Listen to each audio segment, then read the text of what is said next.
السلام علیکم ورحمۃ اللہ تعالی وبرکاتہ نحمده ونصلي ونسلم على رسوله الكريم اما بعد فاعوذ باللہ من الشیطان الرجیم بسم اللہ الرحمن الرحیم ان اللہ وملائکتہ یصلون علی النبی یا ایھا الذین آمنوا صلوا علیہ وسلموا تسلیما اللهم صل على سيدنا ومولانا محمد معدن الجود والكرم وآله الكرام وابنه الكريم وبارك وسلم صلاة وسلام عليك يا رسول الله صلى الله تعالى عليك وسلم۔ حدیث نمبر 31 کا درس ہے کہ زمین کے خزانوں کے بارے میں، یعنی اللہ تبارک و تعالیٰ نے ہمارے آقا حضور رحمت عالم صلی اللہ علیہ وسلم کو زمین کے خزانوں کا مالک و مختار بنایا، اس کا ذکر اس حدیث پاک کے اندر موجود ہے۔ ان عقبۃ ان النبی صلی اللہ علیہ وسلم خرج یوما فصلى على اہل احد صلاته على المیت ثم انصرف على المنبر فقال انی فرط لکم وانا شہید علیکم وإني والله لأنظر إلى حوض الآن وإني أعطيت مفاتيح خزائن الأرض وإني والله ما أخاف عليكم أن تشركوا بعدي ولكني أخاف أن تنافسوا فيها۔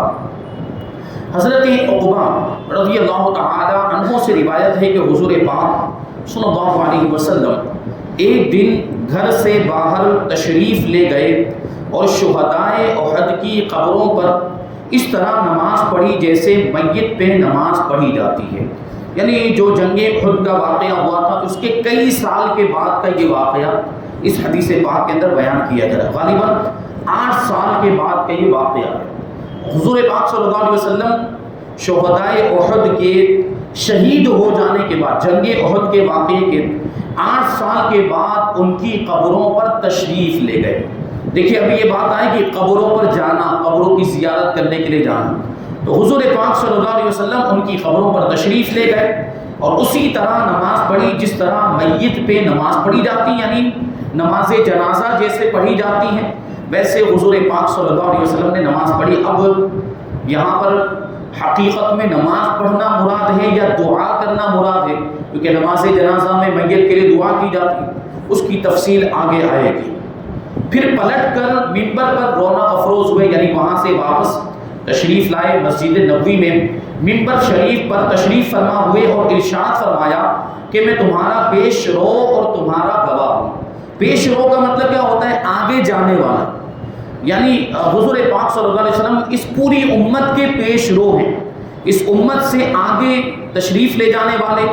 مطلب کیا ہے کہ دنیا سے ظاہری طور پر نبی پاک صلی اللہ علیہ وسلم پہلے تشریف لے جائیں گے، اور پیش رو کا ایک مطلب یہ بھی ہوتا ہے جو آگے بتائیں گے ابھی، کہ کسی جماعت اور کسی گروہ سے آگے جا کر اس جماعت کے وہاں پہنچنے کی تیاری کرنے والا۔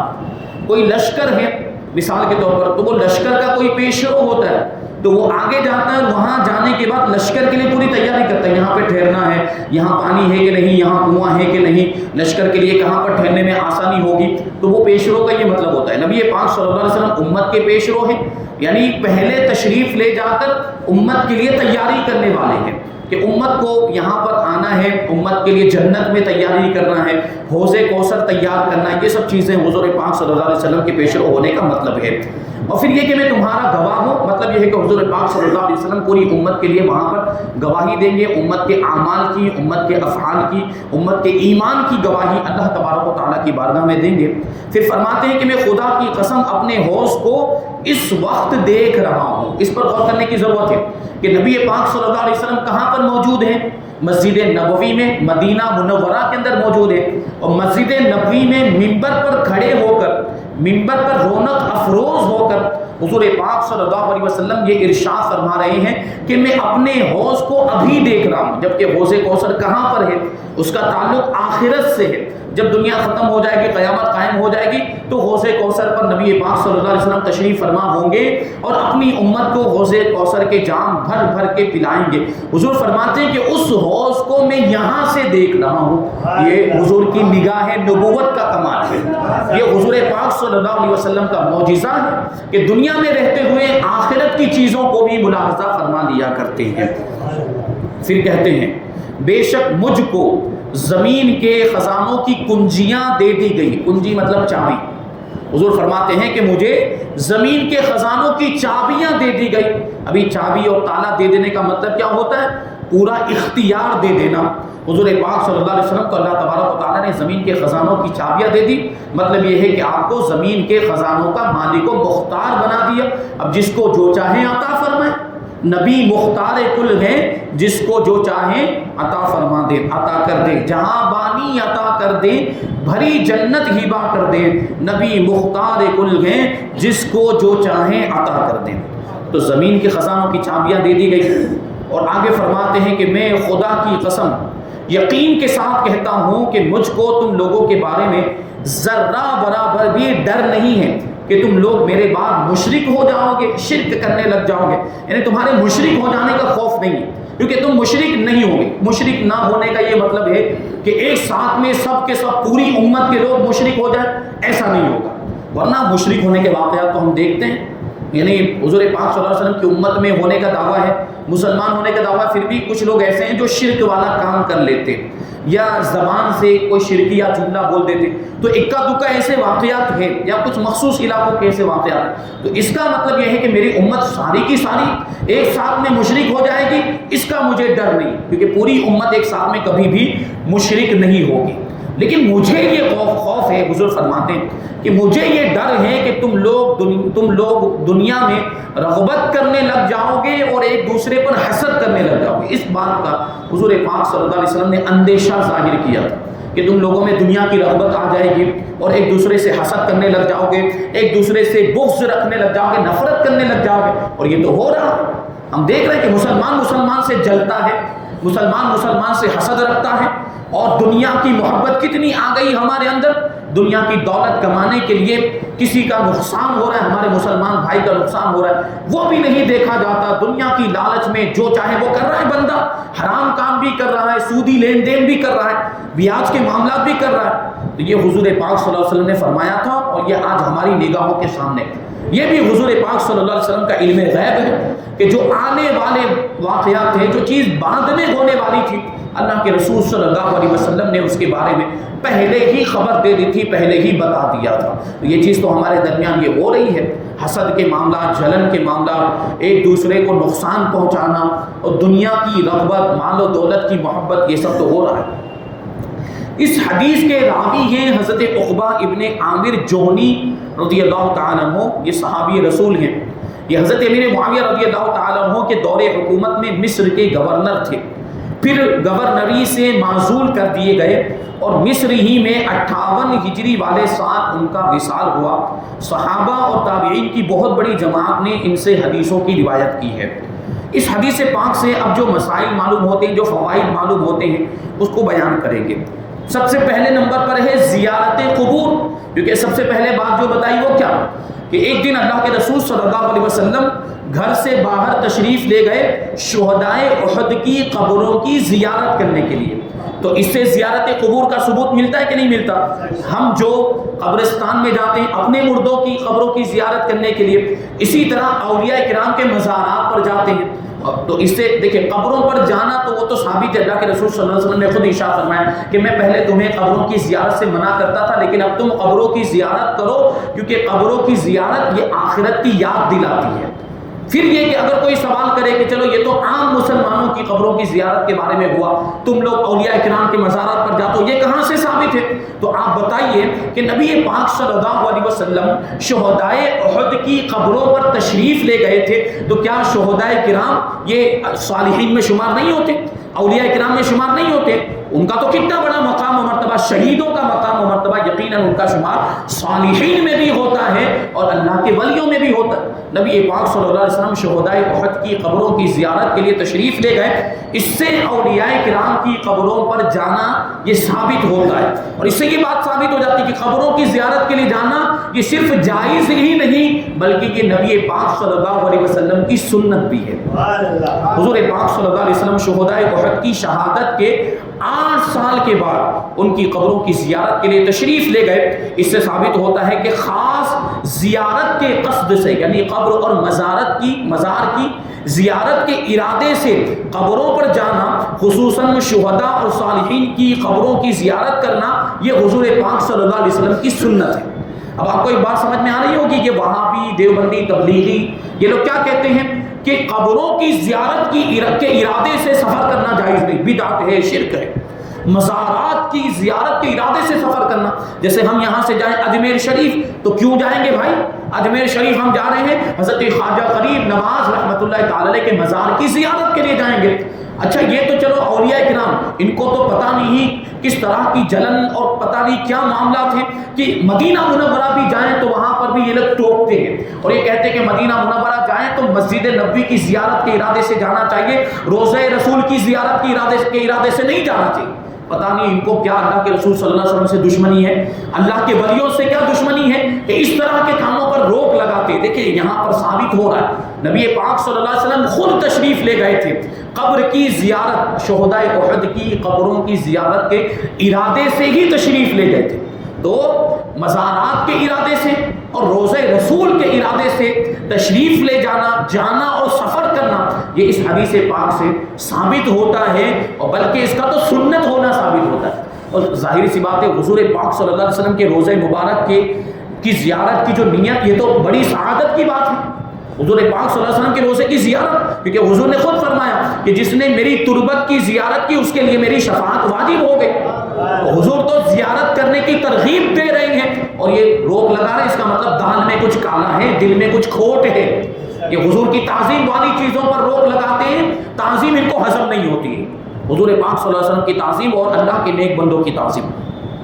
جو لوگ قبروں کی زیارت کے سفر کو شرک یا معصیت یعنی گناہ کا کام کہتے ہیں، وہ صراحتاً اس حدیث کی مخالفت کرتے ہیں، ان کا یہ فتویٰ اس حدیث کے خلاف ہے۔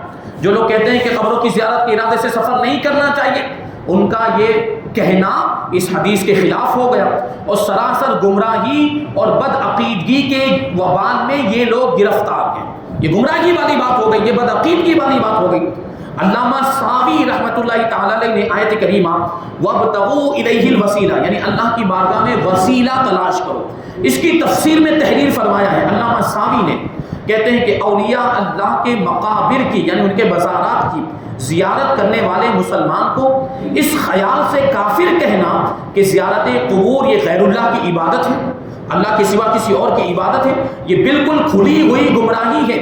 اولیاء کرام کی قبروں کی زیارت ہرگز غیر اللہ کی عبادت نہیں ہے، بلکہ یہ اللہ کے بارے میں محبت رکھنے کی ایک نشانی ہے۔ ہم اللہ کے ولیوں کے مزار پر کیوں جاتے ہیں؟ کیونکہ وہ اللہ کے ولی ہیں، وہ اللہ کے محبوب بندے ہیں، انہوں نے پوری زندگی اللہ کی فرما برداری میں گزاری، اس وجہ سے تو ہم ان کی قبروں کی زیارت کرنے کے لیے جاتے ہیں۔ تو اس کا مطلب کیا ہے؟ ہم کیوں جا رہے ہیں ان کے مزار پر؟ ہم ان کے مزار پر جا رہے ہیں، یہ بھی اللہ کی محبت ہی کی علامت ہے، کیونکہ وہ اللہ کے محبوب بندے ہیں، تو ہم اللہ سے محبت رکھتے ہیں، اس وجہ سے اس کے محبوب بندوں کی قبروں پر جاتے ہیں اور ان کے مزارات پر جاتے ہیں، اور ہم ان کو کوئی خدا نہیں سمجھتے۔ یہ تو آپ عام مسلمان، سنی مسلمان سے آپ پوچھ لیں کہ آپ مزار پر جاتے ہیں تو کیا خدا سمجھ کے جاتے ہیں؟ تو وہ کہے گا نہیں، ہم ان کو خدا نہیں سمجھتے، ہم ان کو خدا کا محبوب بندہ اور مقبول بندہ سمجھ کے جاتے ہیں۔ تو یہ غیر اللہ کی عبادت کہاں سے ہوئی؟ اللہ کے علاوہ کسی اور کی عبادت ہوئی؟ عبادت کی نیت ہوتی ہی نہیں ہے، تو شرک کیسے کہا جا سکتا ہے اس کو؟ یہ سراسر مسلمانوں پر الزام تراشی اور بہتان تراشی ہے، سنی صحیح العقیدہ مسلمانوں پر، یہ بلا وجہ سنیوں کو مشرک بنانے کی بات ہے۔ دوسری بات اس حدیث پاک سے یہ ثابت ہوئی کہ اس میں یہ الفاظ آئے صلی علی اہل احد صلاتہ علی المیت، کہ نبی پاک صلی اللہ علیہ وسلم نے شہدائے احد کی قبروں پر ایسے ہی نماز پڑھی جیسے کہ نماز جنازہ پڑھی جاتی ہے۔ اس کے بارے میں دو قول موجود ہیں۔ علامہ کرمانی نے فرمایا کہ اس سے مراد یہ ہے کہ نماز جنازہ میں جس طرح میت کے لیے دعا پڑھی جاتی ہے، اسی طرح حضور پاک صلی اللہ علیہ وسلم نے شہدائے احد کے لیے ان کی قبروں کے پاس دعا فرمائی، تو دعا کرنا مراد ہے۔ لیکن دوسرے شارحین حدیث نے فرمایا کہ حضور پاک صلی اللہ علیہ وسلم نے پورے 8 برس کے بعد شہدائے احد کی قبروں پر ٹھیک اسی طرح نماز جنازہ ادا فرمائی جس طرح آپ دوسری میتوں کی نماز جنازہ پڑھا کرتے تھے، یعنی ویسے ہی نماز جنازہ۔ اب ظاہر سی بات ہے 8 سال کے بعد کسی کے انتقال کے 8 سال کے بعد اس کی قبر پر جا کر نماز جنازہ پڑھنا درست ہے؟ نہیں ہے۔ 8 سال کے بعد شریعت کی روشنی میں، شریعت کے احکام کے مسئلے کے اعتبار سے دیکھیں تو 8 سال کے بعد کسی کی قبر پر جا کر نماز جنازہ نہیں پڑھی جا سکتی۔ نماز جنازہ کب پڑھی جاتی؟ دفن کرنے سے پہلے پڑھی جاتی ہے۔ تو حضور پاک صلی اللہ علیہ وسلم نے پھر 8 سال کے بعد نماز جنازہ کیوں ادا فرمائی؟ اس کے بارے میں کہتے ہیں کہ یہ حضور پاک صلی اللہ علیہ وسلم کی خصوصیت ہے۔ حضور پاک صلی اللہ علیہ وسلم کی خصوصیات میں اس کو شمار کیا جائے گا کہ 8 برس کے بعد کسی میت کی قبر پر نماز جنازہ حضور نے پڑھی ہے، یہ حضور کے خصائص میں سے ہے۔ دوسرے لوگوں کو ایسا کرنے کی اجازت نہیں ہے، عام لوگوں کو اس طرح نماز جنازہ پڑھنے کی اجازت نہیں کہ قبروں پر جا کر نماز جنازہ پڑھیں، نہیں۔ جو مسئلہ ہے شریعت کا عام لوگوں کے لیے جو بیان کیا گیا وہ کیا ہے؟ دفن کرنے سے پہلے نماز جنازہ پڑھی جائے گی، یہ عام لوگوں کے لیے۔ یہ حضور پاک صلی اللہ علیہ وسلم کی خصوصیت اور حضور پاک صلی اللہ علیہ وسلم عالم غیب ہے۔ عام لوگوں کی مثال کے طور پر میں آپ کو بتاؤں کہ اگر کسی کی نماز جنازہ نہیں پڑھی گئی، مان لیجئے کہ بغیر نماز جنازہ پڑھے ہی کسی کو دفن کر دیا گیا، کوئی سنی صحیح العقیدہ مسلمان تھا، ایسا ہوا، یا مان لیجئے کہ کوئی ہمارا سنی صحیح العقیدہ مسلمان بھائی اس کا انتقال ہو گیا اور اس کی نماز جنازہ کسی بدعقیدہ نے پڑھائی، کسی بد مذہب نے پڑھائی، تو وہ نماز جنازہ مانی جائے گی؟ نہیں مانی جائے گی۔ تو اب اس کی گویا کہ نماز جنازہ ہوئی ہی نہیں۔ اگر اسی طرح سے کسی کو دفن کر دیا بغیر نماز جنازہ کے تو اس کے بارے میں کیا حکم ہوگا؟ تو اس کے بارے میں علماء کرام نے حکم یہ دیا ہے کہ جب تک ہمیں غالب گمان ہو کہ قبر کے اندر اس کا جسم صحیح سلامت ہوگا، وہاں تک اس کی قبر پر جا کر نماز جنازہ پڑھی جائے گی اور پڑھنے کی اجازت ہے۔ وہ عام طور پر 3 دن کا وقت بتایا جاتا ہے کہ 3 دن کے اندر اس کا جسم، عام مسلمانوں کی بات چل رہی، ورنہ اللہ کے ولیوں کا جسم تو ہمیشہ کے لیے سلامت رہتا ہے، ان کا تو کفن بھی میلا نہیں ہوتا۔ غلامان محمد کا کفن میلا نہیں ہوتا، زمین میلی نہیں ہوتی، زمن میلا نہیں ہوتا، محمد صلی اللہ علیہ وسلم کے غلاموں کا کفن میلا نہیں ہوتا۔ تو جو سچے غلام ہوتے ہیں ان کا تو جسم سلامت رہتا ہے، ان کو کوئی مٹی نقصان نہیں پہنچاتی، مٹی کھاتی نہیں ہے ان کے جسموں کو۔ تو بہرحال عام مسلمانوں کی اگر نماز جنازہ نہیں پڑھی گئی ہو تو جب تک غالب گمان ہو کہ جسم اندر سلامت ہوگا وہاں تک نماز جنازہ پڑھنے کی اجازت ہے۔ اب یہ تو شہدائے کرام کی بات چل رہی ہے، شہدائے احد شہیدوں کا جسم سلامت نہیں رہے گا تو پھر کس کا جسم سلامت رہے گا؟ شہیدوں کا جسم سلامت۔ نبی پاک صلی اللہ علیہ وسلم نے ان کی قبروں پر جا کر نماز جنازہ ادا فرمائی کیونکہ حضور پاک صلی اللہ علیہ وسلم عالم غیب ہے، قبر کے حالات کو بھی جانتے ہیں کہ قبر میں مردے کی کیفیت کیا ہے، حضور پاک صلی اللہ علیہ وسلم کو معلوم ہے۔ اور شہداء کرام کے بارے میں تو ہمارا عقیدہ قرآن نے فرمایا کہ شہیدوں کو مردہ نہ کہو، وہ زندہ ہیں، ان کی زندگی کا تمہیں شعور نہیں ہے، ان کو تو رزق بھی دیا جاتا ہے، وہ اللہ کی بارگاہ میں زندہ ہے اور ان کے جسم بھی سلامت ہوتے ہیں۔ تو نبی پاک صلی اللہ علیہ وسلم نے یہ جان لیا تھا، اس لیے ان کی قبروں پر آپ تشریف لے گئے اور ان کی قبر پر جا کر نماز جنازہ ادا فرمائی۔ کیونکہ احد کا جب واقعہ پیش آیا تھا تو غالباً اس وقت تک نماز جنازہ کا حکم نہیں آیا تھا، اس لیے حضور پاک صلی اللہ علیہ وسلم نے بعد میں جا کر شہداء احد کی قبروں پر نماز جنازہ ادا فرمائی۔ لیکن عام مسلمانوں کو ایسا کرنے کی اجازت نہیں ہے۔ عام طور پر جو مسئلہ ہے وہ یہی ہے کہ دفن کرنے سے پہلے نماز جنازہ پڑھی جائے گی، دفن کر دینے کے بعد نماز جنازہ نہیں پڑھی جائے گی۔ ہاں اگر وہ عذر پیش آ جائے کہ بغیر نماز جنازہ کے دفن کر دیا یا کسی بد مذہب نے نماز جنازہ پڑھائی جو شمار میں نہیں آتی تو پھر قبر پر جا کر پڑھیں گے جبکہ وہ گمان ہو، غالب گمان ہو کہ جسم سلامت ہوگا۔ حضور پاک صلی اللہ علیہ وسلم، تیسری بات ثابت ہوئی، حضور پاک صلی اللہ علیہ وسلم نے منبر پر یہ فرمایا انی فرط لکم، میں تمہارا پیش رو ہوں، تمہارے لیے آگے جانے والا ہوں۔ عربی زبان میں پیش رو اور فرط اس شخص کو کہتے ہیں جو کہیں جانے والی جماعت سے پہلے ہی وہاں پر پہنچ کر اس جماعت کی تمام ضروریات کا انتظام مہیا کرتا ہے۔ ایک لشکر، جیسے میں نے ابھی مثال دی کہ لشکر کو، ایک جماعت کو جہاں پر پہنچنا ہے تو ان میں سے ایک آدمی پہلے ہی وہاں پر پہنچ جاتا ہے اور وہاں جن جن چیزوں کی ضرورت اس جماعت کو، اس لشکر کو ہے، وہ ساری چیزیں مہیا کر لیتا ہے اور اس ساری چیزوں کا انتظام کر لیتا ہے۔ تو اب حضور پاک صلی اللہ علیہ وسلم پوری امت کے پیش رو ہیں، یعنی ہم سب سے پہلے تشریف لے جانے والے ہیں، یعنی وہاں جا کر ہمارے لیے تیاری کریں گے، تیاری کر رہے ہیں اور انتظام فرما رہے ہیں۔ تو پھر اس کا مطلب کیا، کس چیز کی تیاری، اور حضور پاک صلی اللہ علیہ وسلم ہمارے لیے کس چیز کا انتظام فرما رہے ہیں؟ تو فرماتے ہیں کہ حضور پاک صلی اللہ علیہ وسلم نے اپنے بارے میں جو یہ فرمایا کہ میں تم تمام امتیوں کے لیے فرد ہوں، پیشرو ہوں، یعنی میں تم سے پہلے عالم آخرت میں پہنچ کر تمہاری شفاعت اور تمہاری مغفرت کا تمہارے آنے سے پہلے انتظام کروں گا۔ یعنی حضور پاک صلی اللہ علیہ وسلم امت کی شفاعت بھی کریں گے، امت کی مغفرت بھی کروائیں گے۔ تو حضور پہلے تشریف لے گئے، اس کا انتظام حضور پاک صلی اللہ علیہ وسلم نے ابھی سے کرنا شروع کر دیا ہے۔ اور حضور پاک صلی اللہ علیہ وسلم انشاءاللہ تبارک و تعالی ہم جب میدان محشر میں پہنچیں گے تو ہماری شفاعت بھی کریں گے اور ہمارے گناہوں کو بخشوائیں گے بھی اور ساتھ میں جنت میں لے کر جائیں گے۔